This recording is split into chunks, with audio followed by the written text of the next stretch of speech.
Деген олы бітіргіз, бүтін бақчаны жаңылыштан күліплі қозы бітірген. Хәрәкәттә бәрәкәт. Бу сүзләр Шәле авылындагы юбилярга бик тә туры килә. Фатыйма Пашарипова 90 яшен тутырса да, әле дә эшләрне үзе башкара.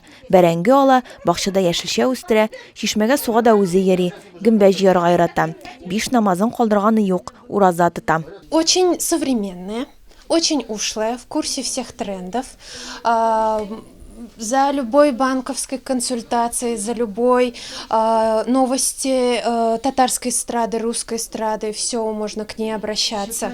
Она очень религиозна и в то же время современна, то есть в курсе и религии, в курсе политики и современной жизни. То есть еще научит всех уму-разуму. Фатыма Паиса яшьлектә чыныктым дип әйтә. Авыр вакытларда яшәргә туры килгән аңа.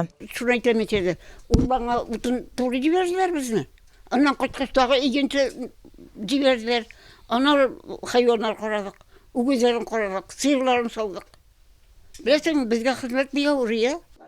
Сугыштан соң Фатыма апа сыер савучы булып җирле колхозда эшләгән. Шәледә туып үскән ул. Кияүгә дә үз авылы егетенә чыккан.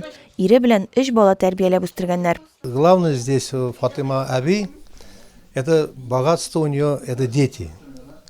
Вот здесь присутствует у нас дочь у нее Миляуша и сын, значит, Наиль.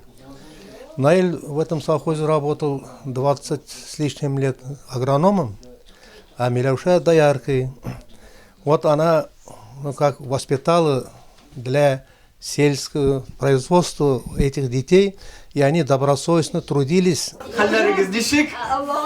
Ветеранның 90 яшьлек юбилее белән район башлыгы Илһам Кашапов һәм администрация вәкилләре тәбрикләде. Барысы да аңа бәхетле картлык һәм сәламәтлек теләделәр. Фатыма апа бүген балалары 5 оныгы һәм 3 оныгчыгы игътибарын тыеп яши.